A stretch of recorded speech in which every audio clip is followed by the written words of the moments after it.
भएका सम्पूर्ण पास्टरज्यूहरूलाई म कृष्णको नाममा सबैलाई जयमस गर्छु। अनि म आज तपाईको यो बिहान तपाईको अगाडि तपाईको सामुलाई धन्य ठान्छु, किनभनेदेखि यो अपर्च्युनिटिज अब मैले यो मेसेज गर्ने मौका चाहिँ अब हाम्रो पास्टर बिनाद्वारा नै पाएको छु। किनभने तपाईँको एउटा पास्टर ढुन्ड एउटा प्रेयरमा अघि बढिरहेको कुराहरू मैले सुनिरहेको थिएँ अनि मलाई एकदमै खुसी लागेको थियो।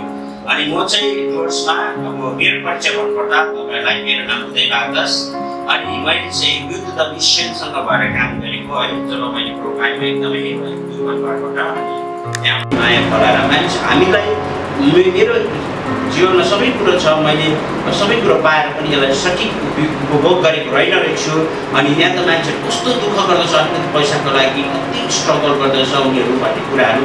अनि जब परमेश्वरको प्रेमले भरेपछि चाहिँ मलाई मेरो जीवनमा परिवर्तन हुनु अनिवार्य पर्यो। अनि प्रभुले नै मलाई बिस्तारै बिस्तारै मलाई चेन्ज गर्नुभयो। अनि मेरो डुवर्सको मानिसहरूसँग यहाँ स्पेसली आदिवासीको बिचमा एकदमै काम गर्नु मन पर्यो, उनीहरूलाई माया लाग्यो उनीहरूको अवस्थाहरू देखेर। अनि मैले प्रभुसँग प्रार्थना गरेँ अनि मैले घरमा भएको कुराहरू पनि बिस्तारै बिस्तारै ल्याउँथेँ, बाँड्थेँ, लुगाफाटा जुत्ता चामल के हुन्छ घरमा सबै कुरो बाइकमा हालेर लिएर आउँथेँ अनि बाँडेर जान्थेँ है। अनि त्यस्तो गर्दै गर्दै गर्दै अब मेरो अब वाइमा युथ द मिसनमा मैले मेरो श्रीमतीलाई भेटेँ। अनि प्रभुले मिराकल्स गर्नुभयो। हाम्रो बिहा पनि त म रोमानियामा उसलाई बिहा गर्नु मात्रै इन्डियाबाट गएँ, 2 महिनाको टाइम लिएर अनि त बिहा गरेर आएँ। अब के गर्ने, त्यसको अगाडिको केही बिजनेसहरू पनि गर्दै थिएँ। अनि मलाई चाहिँ सेवाका एकदम गाह्रो लाग्थ्यो, किनभने मान्छेलाई पैसा माग्नुपर्छ, मान्छेले बुझ्दैन, दिन सक्दैन, धेरै कुराहरू गाह्रो हुन्छ। म चाहिँ त्यो किन मागिरहनु न, बरु आफै बिजनेस गर्यो आफै इन्भेस्ट गरेँ चाहिँ द्याट्स अ बेटर भन्ने कुरा सोचेर चाहिँ गरेँ। अनि मलाई बिजनेसमा पनि यति साह्रो प्रस्पेरिटी दिनुभयो कि अब सर्टेन समयमा यति साह्रो प्रफिट दिनुभयो, जसले चाहिँ अब महिनामा होइन अब 70-80,000 कमाउनु सक्दैन, तर मलाई त्यस्तो खालको प्रफिट दिनुभयो प्रभुले क्या।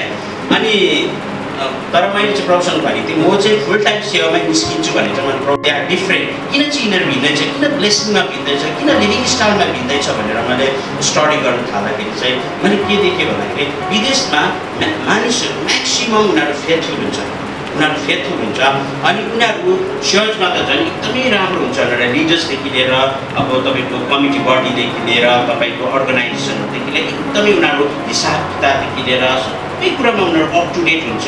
अनि उनीहरू झुट बोल्दैन, एकअर्कालाई सम्मान गर्छ, एकअर्कालाई आदर गर्छ, कहिले पनि एउटा एकजनाले नै सबै कुरो गर्दैन। अनि मैले देखेँ कि यिनीहरू चाहिँ त्यही कारणले ब्लेस भएको रहेछ भन्ने कुरा बुझेँ।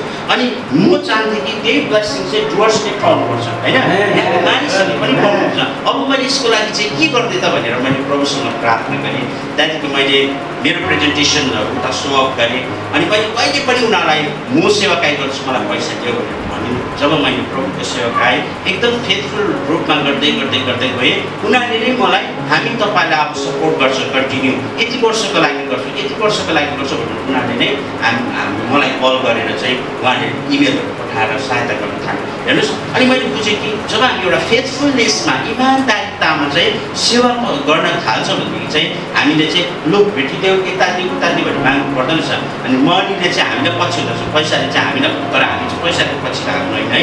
अनि त्यसरी गर्दै गर्दै गयो। अनि मैले डुवर्समा धेरैजनाको घरहरू पनि बनाइदिएँ होइन, विधवाको घर बनाइदिएँ, टुरोको घर बनाइदिएँ, चर्चेसहरूमा सपोर्ट गरेँ, एजुकेसनमा सपोर्ट गरेँ, धेरै सन्डे स्कुल्स मटेरियल्सहरू बुक पेन्सिलदेखि बोर्डदेखि कति के बाँडिसकेँ, कतिलाई सहयोग गरिसकेँ, तर मलाई नै थाहा छैन। अनि मलाई यस्तो फिल हुन्छ कि मैले केही पनि गरेको छुइनँ, केही पनि गरेको छुइनँ। अरूको सेवाकाई हेरेर अरूले जुन प्रकारको बलिदान, अरू त के भन्नु, अब जब हाम्रो पहिलाको व्यक्तिहरू होइन, जस्तै अब इङ्ल्यान्डबाट अमेरिकाबाट देशहरूबाट आएर त्यहाँनिर मिसनरी भएर उनीहरूको अफोर्ड, उनीहरूको लगानी, उनीहरूको सेक्रिफाइस होइन, उनीहरूको परिवारले बितेको कुराहरू हेरेर त मैले केही पनि गरेको छुइनँ होइन, मेरै ठाउँमा मैले केही पनि गर्न पाएको छुइनँ। अनि त्यस्तो हुन्थ्यो। अन्त त्यहाँदेखि मैले प्रार्थना गर्दै थिएँ अब प्रभु म डुवर्सको लागि एउटा केही नयाँ काम गर्न चाहन्छु होइन। हाम्रो सेवाकाई चाहिँ अलवेज क्रिएटिभिटी हुनुपर्छ, किनभने तपाईँ आज पास्टर हुनुहुन्छ not because of you but because of God is plan for you. परमेश्वरको योजना तपाईँमा छ होइन। अनि तपाईँ चाहिँ यसरी अहिले पास्टर्स, एल्डर्स, लिडर्स भएर जब तपाईँ यसरी खडा भइरहनु भएको छ, काम गर्नु भइरहेको छ, तपाईँ साधारण व्यक्ति हुनुहुन्न, तपाईँलाई परमेश्वरले चुन्नु भएको व्यक्ति हो।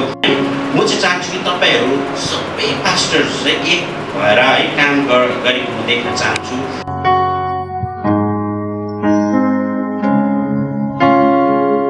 भन्दाखेरि जब मैले तपाईँलाई पेपर दिएँ अनि तपाईँलाई मैले के दिएको थिएँ त्यसको साथमा कैँची देख्थेँ अनि अर्को कुरो के देख्थेँ सेलेक्टेड देख्थेँ। अनि मैले तपाईँलाई भने एउटा अग्लो घर बनाउनुहोस् होइन, घर बनाउनु एउटा हाइट बनाउनुहोस् भन्ने भने, तर तपाईँहरूले सक्नु भएन, कसैले पनि पढ्नु किन सक्नु भएन? अब तपाईँहरूले विचार गर्नुहोस् किन सक्नु भएन?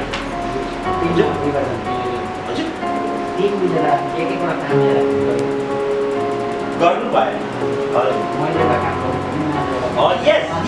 तपाईँले एउटा काम जिम्मा लिनु पऱ्यो, किनभने तपाईँ सेलेक्टेड निकाल्नु एकदम छिटो हुन्छ। तपाईँले काटेर एउटाले कैँची गराउनु पऱ्यो, एउटाले पेपरलाई टक्कसँग दिएर रोल गर्नु पऱ्यो, अनि एउटाले कैँचीले टक्क सेलेक्टरलाई काट्यो, त्यो रोललाई बेरिहाल्छ, त्यो एक साइडमा आइहाल्छ, त्यो अर्को एक साइडमा, त्यसो गर्दाखेरि त्यो थाक बनिहाल्छ। अनि हेर्नुहोस् हजुर, विचार पनि मिलेन, यस राइट, विचार पनि मिलेन, अनि अरू के मिलेन? सल्लाह गरेर हजुर, सल्लाह भयो, यस सल्लाह भयो, यो आइडिया पनि मिलेन, अनि अरू योजना पनि थिएन, प्लान भनेको थिएन। हेर्नुहोस् अरू कस्तो घर बनाउनु पर्ने त्यो पनि, यस राइट, कस्तो घर बनाउनु पर्ने त्यही थिएन। हेर्नुहोस् है, अनि हाम्रो सेवाकाई चाहिँ आजको सेवाकाई चाहिँ यस्तै छ। आजको दिनको सबै लिडर्सहरूको सेवाकाई यस्तै छ। मैले तपाईँलाई दोष लाग्नु हो कि होइन? हो कि होइन? त्यही कारण चाहिँ क्रिस्चियनिटीहरू हेपिएको, त्यही कारण क्रिस्चियनिटीलाई सताएको होइन। तपाईँ र तपाईँ 25-30 जना अहिले यहाँ पास्टरले युनिटीमा खडाल्नु, यो विटनेसले गर्दाखेरि चाहिँ आजको दिनमा चाहिँ क्रिस्चियनिटीहरू सताइँदैछ, बेचिँदैछ, चर्च इजिली भत्काइदिन्छ। आएर पास्टर डङ्गिरहेको छ, अर्को पास्टर हेरि ठिक भयो, त्यो अस्ति निकै उनीहरूले प्रचार गर्दा हाम्रो इन्टेन्सन अफ लिडरसिप यस्तो छ। हेर्नुहोस्, अनि म भन्छु कुनै पनि एउटा घर बनाउनुको निम्ति पहिला के हुनुपर्छ? सल्लाह हुन्छ, प्लान। विदाउट प्लान पहिला सल्लाह हुनु पऱ्यो, अनि एउटा प्लान हुनु पऱ्यो। विदाउट सल्लाह विदाउट प्लान हामीले केही पनि गर्नुमा हामी सक्षम बन्न सक्दैनौँ। हेर्नुहोस् है, सक्षम बन्न सक्दैनौँ। अनि त्यसको लागि चाहिँ हामीलाई के चाहिन्छ? अर्को एउटा इक्वेट व्यक्तिहरू जसले छिटो काट्न सक्छ होइन, छिटो काट्न सक्छ, छिटो कैँची चलाउन सक्छ। एउटा आफ्नोमा एउटा तोडा छ। म त यो भन्दिनँ तपाईँहरूमा तोडा छैन, तर तपाईँहरूमा तोडा छ, तर त्यो तोडालाई तपाईँहरूले सठिक तरिकाले युज गर्न सक्नुभएको छैन। You are the quality leader actually. Amen, you are the quality leader. तपाईँ त एउटा क्वालिटी भएको, एउटा क्षमता भएको लिडर हुनुहुन्छ, तर तपाईँले आफ्नो क्वालिटीलाई आफै दबाएर राख्नुभएको छ। म त के पनि गर्न सक्दिनँ, उसले मलाई मौकै दिएन, दुई बाटो हुन्छ। हेर्नुहोस् है, यस्तै छ हाम्रो लिडरसिप, साथी छैन। क्राइस्टले अनि पलको टिचिङ हामीले कहिले पनि पलले क्राइस्टले हामीलाई डिस्करेजमेन्ट पनि गर्नु भएन। हेर्नुहोस्, कहिले पनि बाइबलमा तपाईँले कहिले डिस्करेज गराउँदैन। I really appreciate Paul's teaching. हेर्नुहोस्, पल्स टिचिङमा म किन एप्रिसिएट गर्छु भन्दाखेरि पल आउनुभन्दा अगाडि नै चर्चहरू मण्डलीहरू खडा भइसकेको थियो। पलले त एउटा पनि मण्डली खडा गरेको थिएन नि। पल आउनुभन्दै अगाडि चर्चहरू पुरा बनिसकेको थियो युरोपियन पार्टहरूमा। यो तपाईँको फर्स्टमा त उयसमा बनिएको के भन्छ टर्कीमा होइन, सबै देशहरूमा प्रायः जस्तो यो युरोपियन पार्टहरूमा चर्चहरू इस्टाब्लिस भइसक्यो। तर चर्चभित्रको लिडरसिप, चर्चभित्रको सङ्गति, चर्चभित्रको व्यवस्थाहरू चाहिँ एकदमै गलत थियो। अनि पलले चाहिँ कहिले पनि उनीहरूलाई दोस्याएन। बाइबलमा हेर्नु भने पलको कस्तो राम्रो उयो छ, इम्प्रेस छ कसैमा। हेर्नुहोस् है, म तपाईँलाई एउटा यहाँ पढेछु। पल जब कुनै पनि चर्चमा भिजिट गर्नुहुन्थ्यो, उहाँले के भन्छ?